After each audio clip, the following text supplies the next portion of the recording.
The mind will do its own work. The mind, its duty is to think about. The duty of the heart is to love. It is loving. But our duty is to be, to live, to enjoy His presence, Like I was saying yesterday, only when we are in the present moment that we can enjoy. We can't enjoy it in the past, we can't enjoy it for the future. Every plan that we have is for the future. Every regret that we have is for the past. Does it make you happy? It doesn't make you happy. Actually, it stops you of moving forward. It's stopping you of firstly being yourself, and secondly, being in service to Bhagwan. Because the moment you start looking, like I was saying yesterday, for a purpose in everything, you are dead. You look for purpose for things and they stop you. Because you will start to question it. What is the purpose of this? What is the purpose of that? What is this? What is that? You want to understand, you want to know. Yes, and then what? Does it change you? No. Actually, you have missed the moment, the most precious moment to be. Right now you are thinking, oh, what's the purpose of this? What's the purpose of that? But when would you enjoy the presence? And this is the problem. We waste our time and we miss the actual moment itself. When we have to enjoy it, we are not enjoying, we are worrying. When we have to be observant, we have to be, in the present of Bhagwan. No, we are thinking, when would that finish, when we will go home? You are missing it. The beauty is everywhere. Bhagwan's grace is everywhere. That golden moment to perceive that. That's what we have to come to. We have to come to that moment where in our daily life we can perceive His grace. Not in big things. Don't think that Bhagwan will appear, bow, and then, if you are lucky, yes. You will see Him. But He don't show Himself to everybody. Until you have that deep longing, until you have that love, until He don't become one, only one in your life, He don't show Himself. There was a great devotee of Bhagwan Krishna, Madhav Das. I don't know whether you have heard about him. Very dear and very loving. Madhav Das was born in Orissa. When he was small, his mom died. He had his elder brother, and he became so attached to his brother. But he could not live without his brother. And what kind of attachment was that he had to always hold his hand, hold the hand of the brother. So wherever the brother will go, he will have to go with him, hold him, and if he don't see his brother for few minutes, he will go in a very hectic state and then he collapse and tantrum and all these things. So that was that kind of attachment he had. So the brother was, because the brother had one wish always, to take sannyas, but with such a person next to him, how he would do that? So he looked for a nice girl. So when he went to look for the girl, the girl thought that he would be marrying him, and she agreed. But then he said, no, I don't want to marry you, I'm looking for my little brother. And he got shocked, she got shocked. But anyway, she already said yes. And then he said why, he said he can't marry, because he wanted to take sannyas. When the day they got married, he took sannyas and he went away, and he got shocked. I said, okay, least I have a wife now. And he became the same obsessiveness to the wife. One day the wife had to go for her friend came and told her, let's go to the temple. She went to the temple, just 2 houses away, and he became crazy. He sat there in the middle of the road, was crying and screaming and said, oh my God, look at her, she left me and she gone. In front of everybody. You know how it is in India. When you make something like that, you become an attraction. So, that's what happened. Next was, the wife said, no, I can't anymore. It's too much. Said, if you don't change, I'll go to my father's place again. Said, no, I will change. Then her friend again said, there is all the Mataji and all the women, they come together. You know, when there's the wedding, before the wedding, all the women come together. Sangeet? Tambul. I don't know. Sangeet? Haldi. Sangeet, yeah, Sangeet. So, Sangeet, huh? Sangeet. So there was a Sangeet where only women was allowed. And so he was saying, no, please take me. He said, no, how can he take you? Only woman is there. So due to his obsession, his wife left, she went. He came as a thief, climbing. So as he entered the house, they heard some noise and then they all looked, they found somebody running. So they started chasing. He was hiding behind the curtain and they caught him. And to the shame of the wife, saw that it is Madhavdas. And then they stopped telling to the wife, what kind of husband do you have and all this. And then the wife said, okay, fine. Listen, I'm going. Finish. That was too much for me. I can't show my face to anybody now. I'm going to my father's house. So you do whatever you want. Then the wife said to him one thing, similar to what Goswami Tulsidas' wife said. You know, Goswami Tulsidas also was obsessed like that with his wife. He was so obsessed that he climbed the house of the in-law, holding a snake. And then the wife saw him also. And then the wife gave him a nice lecture. Said to him, look, you want to hold my hand. How long would you hold my hand? I am a mortal. I am here for a short time and then I will die. Then I'm not eternal. If you want to hold the hand of somebody who will never even leave your hand, hold the hand of Jagannath. And he said, well, who is this Jagannath? And the wife explained to him, Jagannath is the one Krishna. Which said him. So he said, okay. Are you sure that he will never leave my hand? He said, yes, he will never leave your hand. He is the only one that will never leave you. Life after life, he will never leave you. For him to be here, for you to be here, because you have a deep relationship with him. That's why. Did he leave you? No, you have left, you have gone around. But in every life, he was a reminder. The same as this life is a reminder. In many lives, he was a reminder. So with Madhavdas also, he was a reminder. The wife reminded him, and he left, he went to Puri. The same Goswami Tulsidas' wife reminded him, you are after this body which is a bag of bones. There's nothing. This flesh will fall and there's just bones, nothing else. If you will hold Ram, you will have already, if you have that longing for Ram, if you will have that yearning and that love for Sri Ram, I put Sri Ram in case you think of so, if you have that deep longing for Sri Ram, you will have attained him already.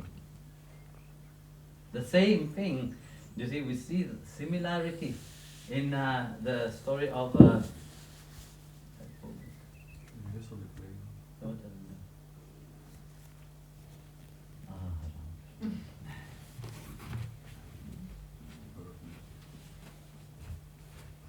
Another great devotee of Krishna, who plucked his own eyes out.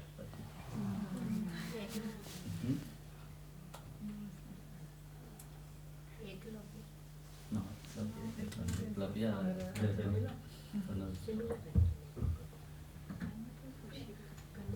Kanapa for Shiva, yeah, Kanapa takes his eyes. No, but Kanapa was Arjun in this possible. No. Escaped my mind. Anyway, it doesn't matter. We just saw we had the play in Vrindavan right now.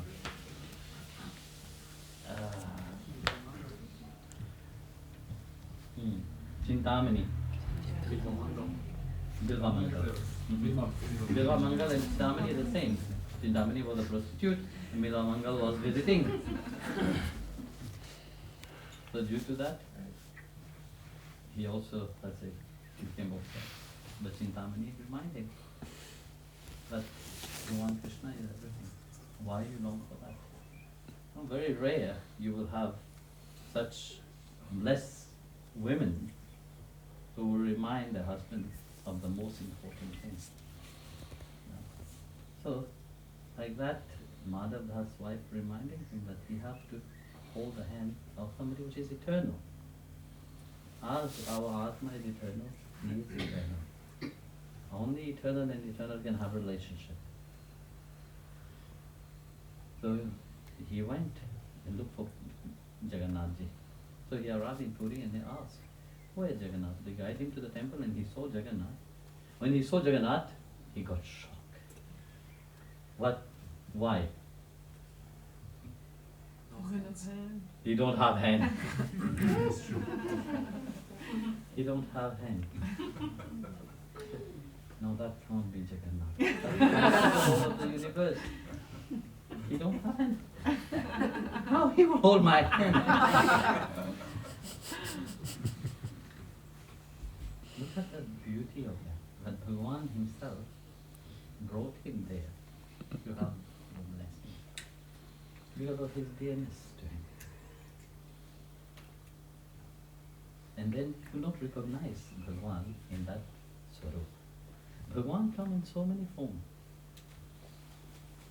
Can you recognize him? No. Because we are so limited. We know only a certain form. If Bhagavan is carved in that way, that is Vithala. If it's carved in Ram Swarup, it will be Ram. If it's carved in Narsinghadev Swarup, it will be Narsinghadev. But if you come in a different aspect, would you know about him? No, you will not know about him. Because for you it will be only what your focus is. There was a great bhakta of Vithala, and also name is very bad.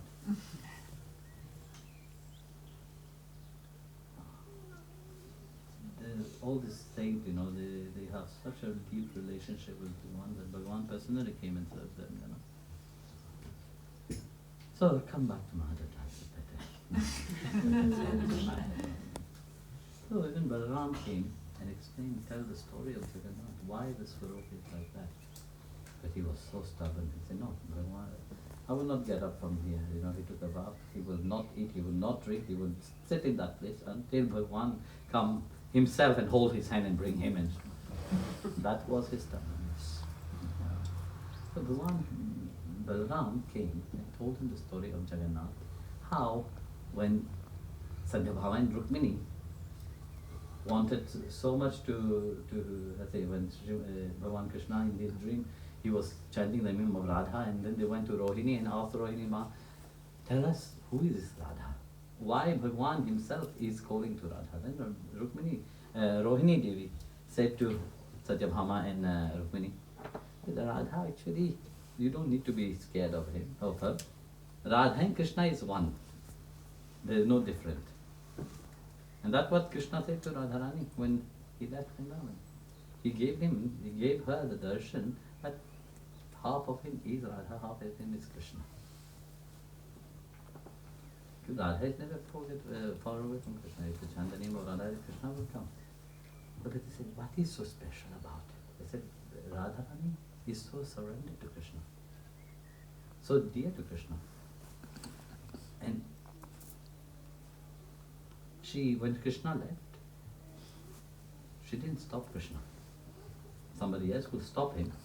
This is a different, it's not that Radha didn't want Krishna. She wanted Krishna, but she didn't stop Krishna in his dharma. Said, no, you go. In that way, Radha is praised. So, when they heard about that, Subhadra was outside, guarding the door. But she was so much engrossed in hearing the glory of Vrindavan when they were young, that she forgot to guard the door. At the same time, Balaram and Bhagavan Krishna came. So when Bhagavan Krishna and Balaram came, they also heard the story. When they heard the story, they melted. That Swarup is Jagannath. They didn't become the Vigraha itself later on. Bhagavan Krishna, that's what in Kali Yuga, they will worship that aspect of as I was melted through hearing the glory of myself when I was young. Imagine what the glory of Bhagavan holds, But he himself, by hearing his own katha, he's melted. And what happened to us mere mortal to which hear the Harikatha? How much sins from countless of life is getting purified and cleansed. And this is the beauty of listening to the glory of Bhagavan. So Madhav Das was listening, but he was not yet convinced. You hear the story how that Vigraha of Nilama, the heart of Bhagavan Krishna, which is Nilamadhav himself, how he reached there, and how the tribe was praying to, how one king in his dream, Bhagavan told him that he will be doing, King Indradyumna, how he will make the temple of Jagannatha for him, the Lord of the universe, that he will have that Swarup will be, that the cosmic aspect of Bhagavan will be in the Swarup there, there will be worship, everybody will be having that grace itself. So that's how he acquired the Nilamadhava, the heart of Bhagavan Krishna itself. And I'm not going to detail because this is a story, but you know about it. So he heard the story, but yet he was not touched. He wanted Bhagavan to come. Such was his longing and yearning, Madhav Das. So when it was Bhog, because Jagannath Puri is for Bhog, for food. This is the place where Bhagavan eats his food. It is said that in Rameshwaram he is taking his bath. In Puri he is eating. In Badrinath he is doing his dhyan. In Dwarka he is resting. So when there is food, he comes to Puri. So that's why Jagannath Puri Prasad more than tasty.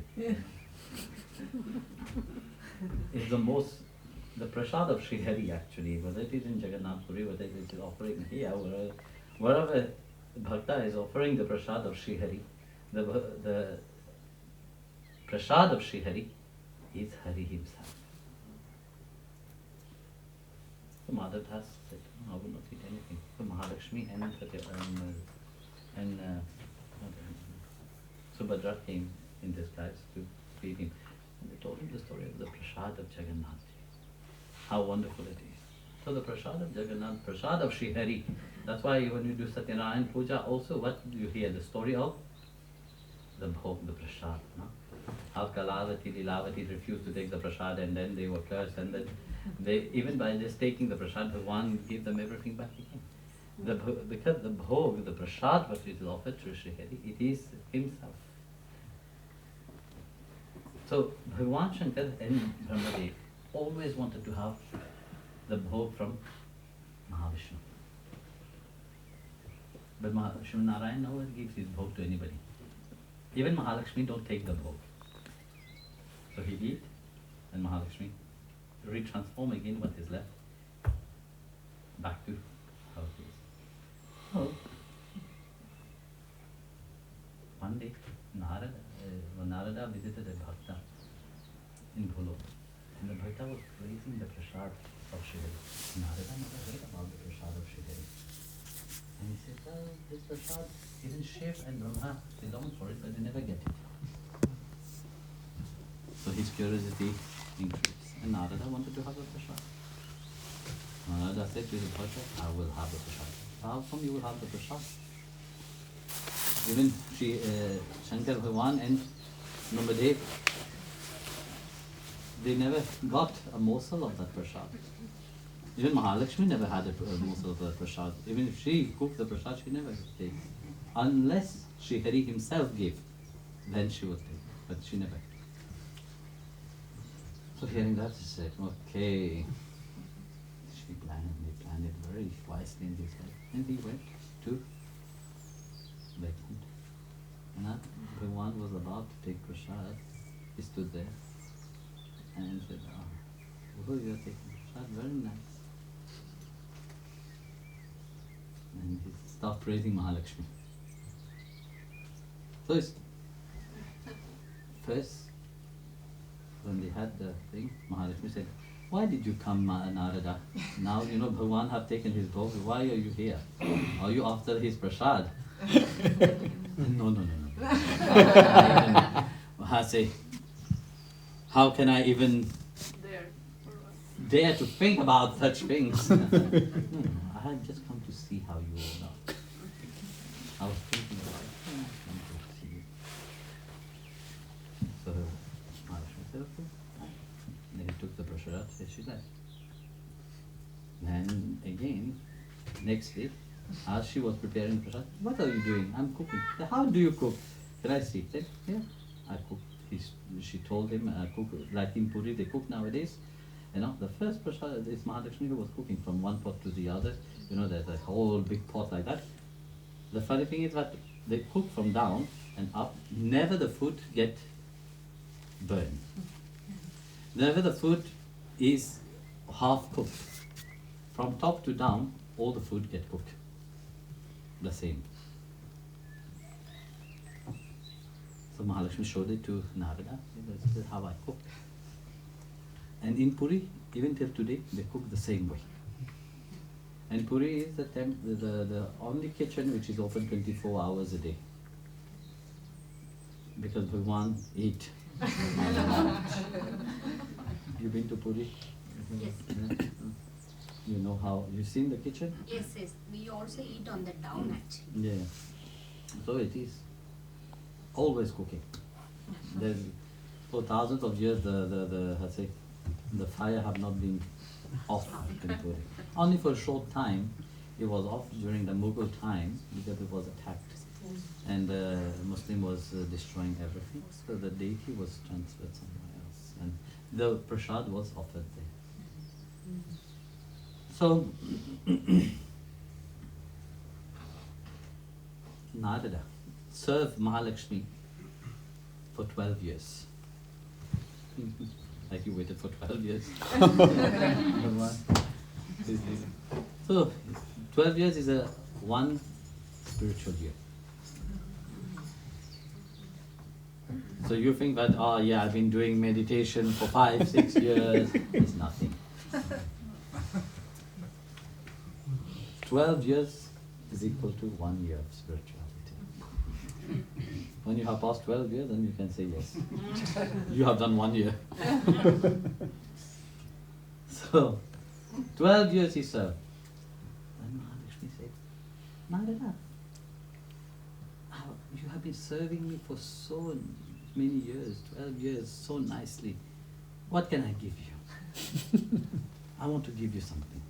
And Narada sees the opportunity. Mother, would you really give me whatever I want? Yes. You promise?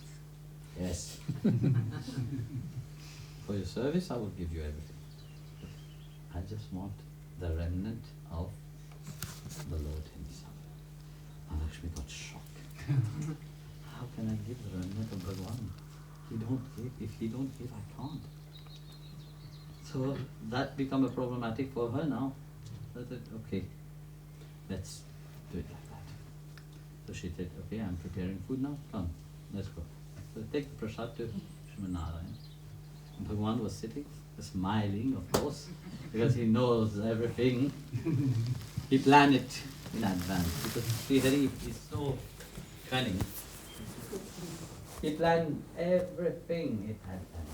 You know, we think that we are doing all these things right now. Actually, he had planned it much.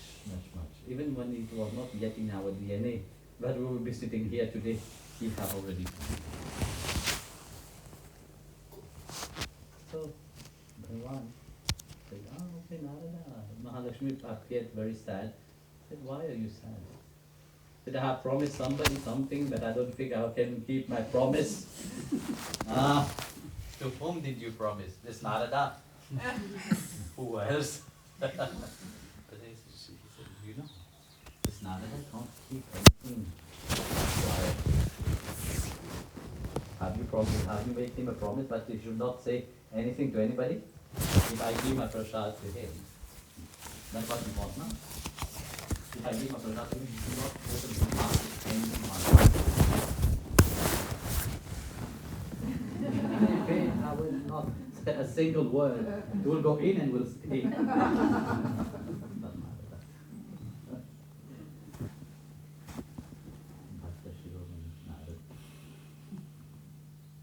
So, Bhagavan ate and he left his remnant. Mahalakshmi gave it to Narada. Narada ate. The moment Narada ate the remnant, what he perceived? He perceived Srimad Narayana everywhere. Wherever he looked, he would see only Narayana. So he was in that place. That is the aim of life, to attain not to samadhi, not to moksha, not to liberation. These are nothing. Actually, the aim of life is to attain that blissful state, where you can perceive Bhagavan everywhere. So Narada was a prasad, he perceived Sri Hari everywhere. So he was in that bliss. He was always in bliss, but now he was in Mahabharata. He was in Satchidananda. He was in Ananda before, he was in Satchidananda. Because that's what Bhagavan is. Bhagavan is Satchidananda Vigraha, which means Bhagavan from the toe to the head is supreme bliss itself. That's why Mahalakshmi is pressing the toe, the feet of Srimad Narayana, as he press the bliss out. So his devotee, mother.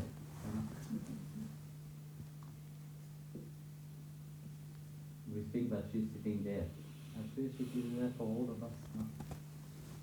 She's pressing, only by pressing, but this can come out. So, maybe in the seat, and then Narada got his prasad. Narada was very happy with that prasad, and now he wanted to keep a little bit prasad, so he put the rest in a little pot, and he carried it with him. That's a little trouble, huh?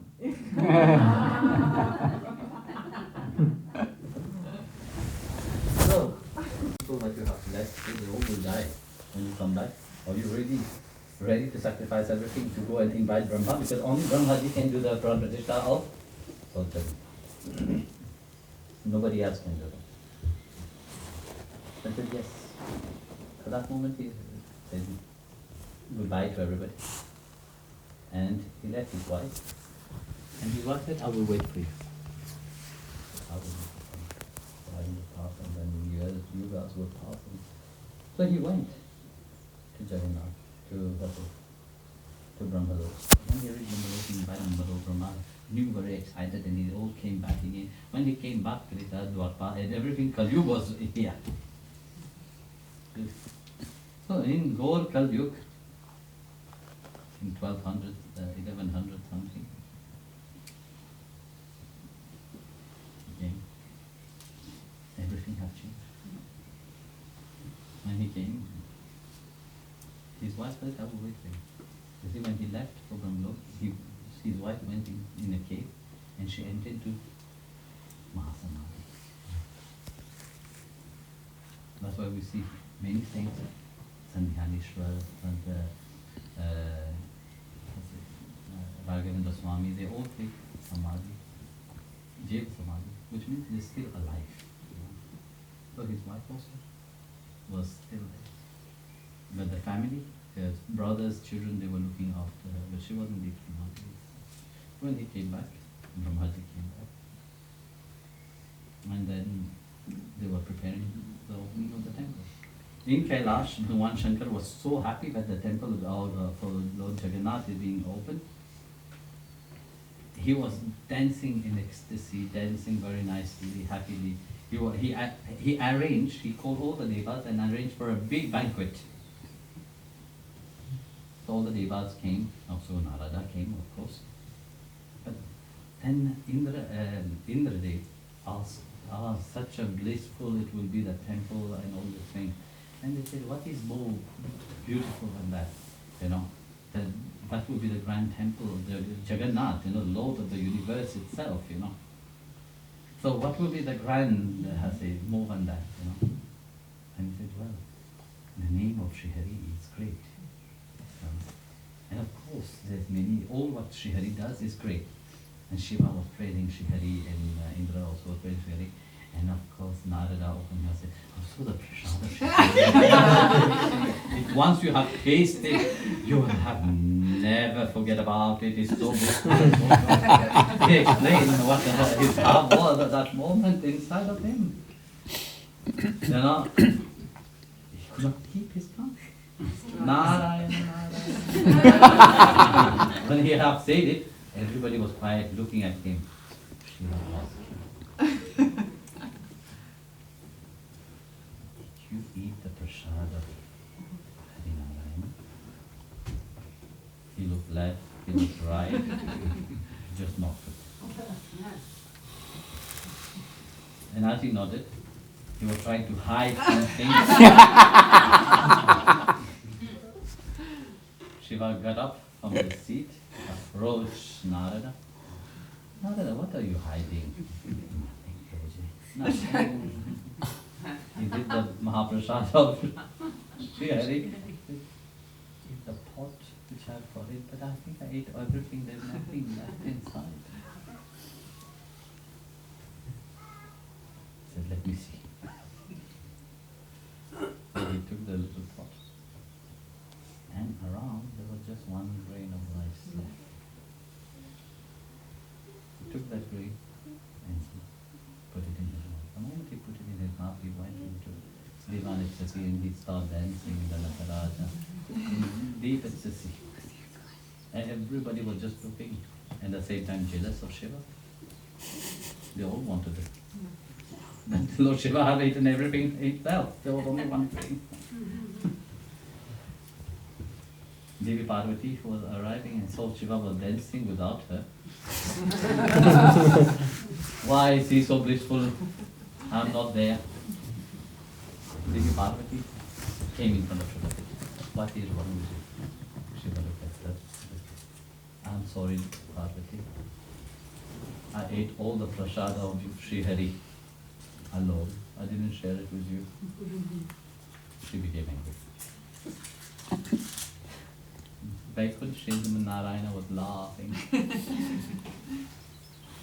So when Devi Parvati and Shiva said, okay, because see, Parvati and Sri Hari are brother and sister. That I will go and teach my brother a lesson. So they went to Vaikunth. So Sri Narayana and Mahalakshmi knew why they were coming. That they prepared a nice place to welcome them and all this. So when the time to eat, they sat there and food was offered to Shiva and Parvati. And I said, Parvati was very angry. I said, no, I don't want to eat this fruit. I said, why? I want bhog. My bhog is not given to anybody. I said, no. Either you give it to me or I leave. Then you will make an offense to me. Your sister have come home, you have not feed your sister. I'm blackmailing you. We think that only here have blackmail.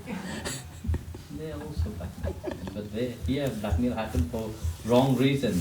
There blackmail happen for right reason. For the benefit of humanity. So like that.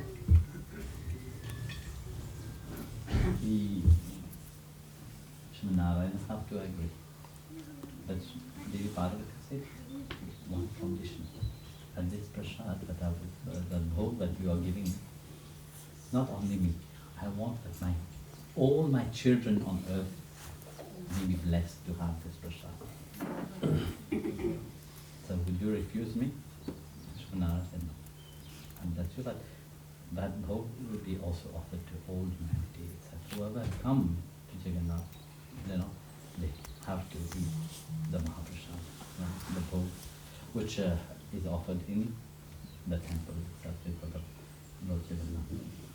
So Narayana blessed Parvati for that, but he also blessed her, said, I will not accept the bhog. That will not be Mahaprasad, that will not be Mahabhog. First it have to be offered to you. The problem.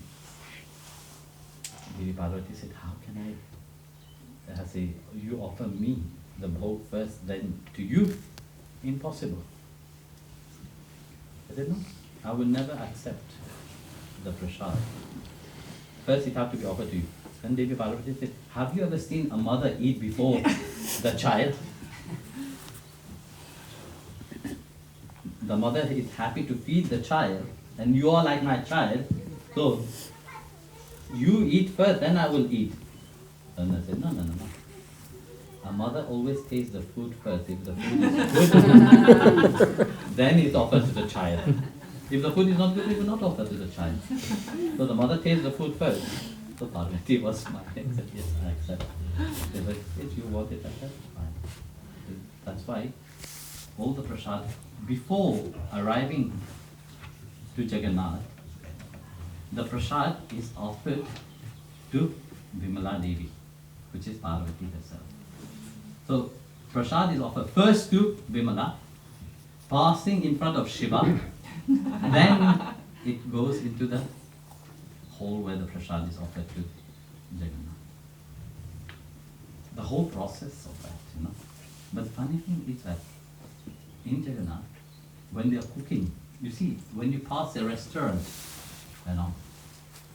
you can smell the food, Like, say, any restaurant you pass there, you smell the food. If you cook in the kitchen, you will smell the food, Especially us Indians when we will cook. The whole neighborhood knows what you are cooking. But in Jagannath, there is 24 hours kitchen, but there is no smell. The food don't smell. You know when the food smells? The food smell, you see, if you you can't enter Jagannath inside the temple, but it's only for Indians. So inside, when they carry the food also, there's no smell, nothing. But the food, when it's offered to Vimala Devi, when they take the food and toss it in front of the little shivling outside, before entering the food hall, the moment it passes in front of Shiva, the smell starts.